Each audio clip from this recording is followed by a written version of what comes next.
Friends, నేను పెట్టే interesting videos కోసం ఇప్పుడే నా ఛానల్ అయితే సబ్స్క్రైబ్ చేసి పక్కనే ఉన్న గంట సింబల్ ని కూడా యాక్టివేట్ చేసుకోండి ఫ్రెండ్స్. అలా చేయడం వల్ల నేను పెట్టే ప్రతి ఒక్క వీడియో అప్డేట్ అనేది మీ వరకు ఈజీగా వచ్చేస్తుంది. ఇక లేట్ చేయకుండా అసలు వీడియోలో ఏం జరుగుతుంది ఏంటి అనేది ఇన్సిడెంట్ గా జరిగిపోతున్నాయి అనగానే, ఏముందండి మనుషులు పోలిన మనుషులే ఉంటున్నారు, పేర్లు ఎందుకు ఉండవు అని చెప్పి అనగానే సరే అని చెప్పేసి మందరం బయలుదేరుతుంది కదా. ఇకపోతే రూప అసలు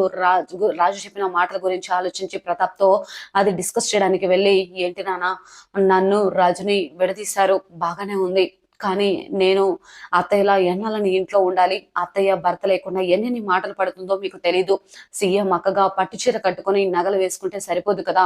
అత్తయ్య ఎన్నెన్ని మాటలు పడుతుందో మీకు తెలీదు, అలానే నేను కూడా ఎన్నో మాటలు పడాలి, అత్తింట్లో అత్తయినా అమ్మైనా తనే నాకు, నేను అక్కడికి వెళ్ళిపోతాను నాన్న అనగానే,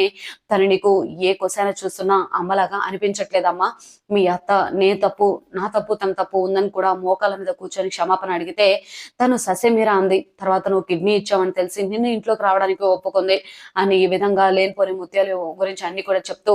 ఆ ఇంట్లో నీకు కోడలుగా అడుగు పెట్టే అర్హతని నువ్వు కోల్పోయావమ్మా, నువ్వు ఆ ఇంటి తగ్గ అమ్మాయివి కాదు, నీకు మంచి సంబంధం చూసి పెళ్లి చేస్తాను అనగానే రూప షాక్ అయిపోతుంది.